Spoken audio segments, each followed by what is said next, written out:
कम नेताओं में देखने को मिलती है। और अगर आज के वर्तमान दौर में बोला जाता है कि जो हमारे हिंदुस्तान के माननीय गृह मंत्री अमित शाह जी कि वो चाणक्य हैं 21वीं सदी के, तो वो महारत हासिल थी हरकृष्ण सिंह सुरजीत को कि जो अलग अलग विचारधाराओं के राजनीतिक दलों को एक मंच पे ले आते थे और आगे सरकारें चलती थी। लेकिन साथ साथ यही कोशिश चंद्रबाबू नायडू ने करी 2019 के चुनाव में, लोकसभा के चुनाव में, लेकिन विफल रहे। बड़े धूम से गाजे बाजे के साथ निकले थे कि हम लोग गठबंधन, महागठबंधन का ऐलान हुआ था। अंत में क्या हुआ? 2014 के मुकाबले मोदी सरकार को, भाजपा को पहले के मुकाबले और बड़ा प्रचंड बहुमत मिला। जनता ने और स्पष्ट उनको जनादेश दिया।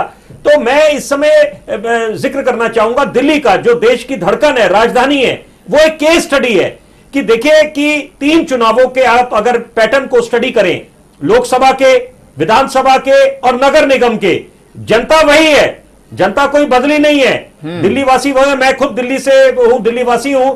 तो मैं एक बात बोलना चाहूंगा कि यहां पर आप लोकसभा के चुनाव देखें, 7 सीटें भाजपा को दे दी, वही दिल्ली की।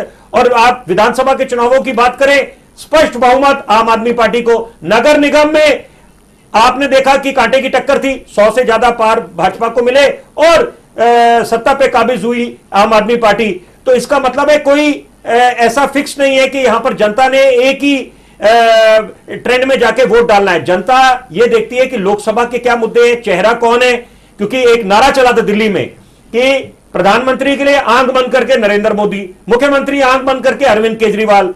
और मैं उस स्वर्णिम दौर को मैं चाहता हूं आपके दर्शकों के साथ उस यादों को ताजा करें कि जो 1998 से लेकर 2013 जब मुख्यमंत्री शीला दीक्षित होती थी, और क्या कमाल का इनका नेतृत्व था कि जब कमान इनके हाथ में थी, मैं बतौर पत्रकार विधानसभा जाया करता था और वो दृश्य देखते ही बनता था कि जहां नजर जाती थी वहां कांग्रेस के विधायक बैठे दिखाई देते थे।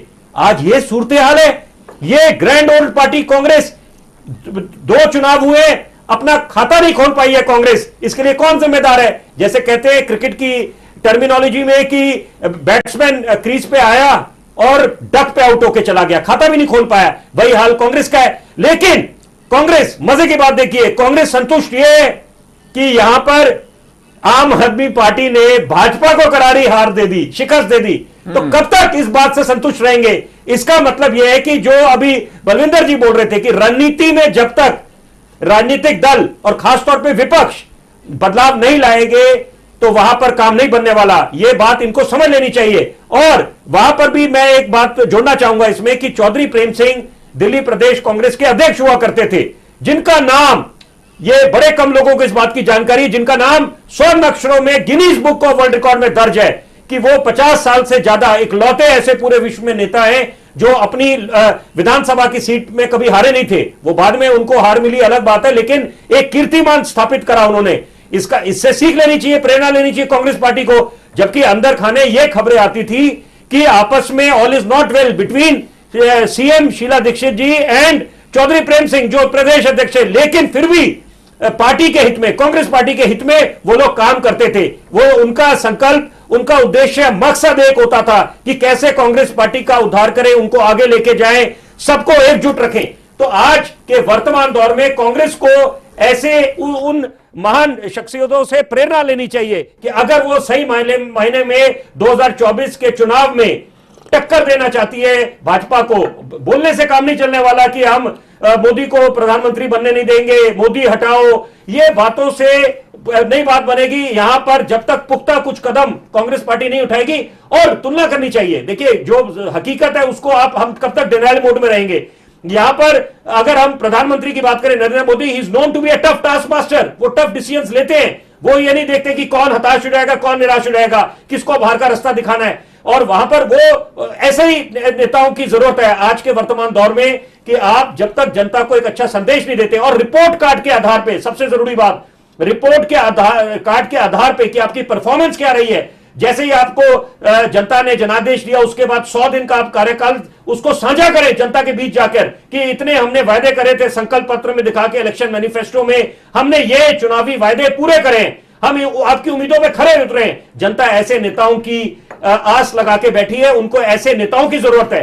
तो यहां पर ऐसी तमाम बातें, मुद्दे बेशुमार हैं, चुनौतियां बेशुमार हैं। सफर अभी काफी लंबा है, कोई राम राज्य नहीं है, जैसे मैंने पहले बोला। तो यहां पर लेकिन एक बात मैं जरूर बोलना चाहूंगा, अभी मैं पहले मेरे से पहले जो वरिष्ठ और सम्मानित जो प्रवक्ता और जो बाकी जो ज्ञानी विद्वान यहां पर बैठे हैं वो बात कर रहे थे, मैं उस पर एक बात जरूर अपने विचार रखना चाहूंगा। देखिए, मैंने उस बात का क्यों जिक्र करा, पहली बात तो हम ये एक फैशन सा बन गया, हम लोग बोलते हैं कि लोकतंत्र खतरे में आ गया है या संविधान की दुहाई देते हैं। संविधान का तो हर कोई सम्मान करता है, कहने की बात ही नहीं है, लेकिन साथ साथ ये अगर कोई धारणा फैलाए, मैंने फेक नैरेटिव का क्यों उस बात का जिक्र करा, उसके पीछे कारण है। उसके पीछे कारण यह है कि अगर कोई ये हमारे को बताए, बाहर के मुल्क खासतौर पे, कि यहां पर कोई एक समाज का तबका महफूज नहीं है, सुरक्षित नहीं है, हमें वहां से ज्ञान लेने की आवश्यकता नहीं है। हमें पता है कि यहां पर समाज का हर एक तबका महफूज है, सुरक्षित है, कम से कम कोशिश रहती है यहां पर कि एक परसेप्शन है यहां पर। ठीक है शर्मा जी,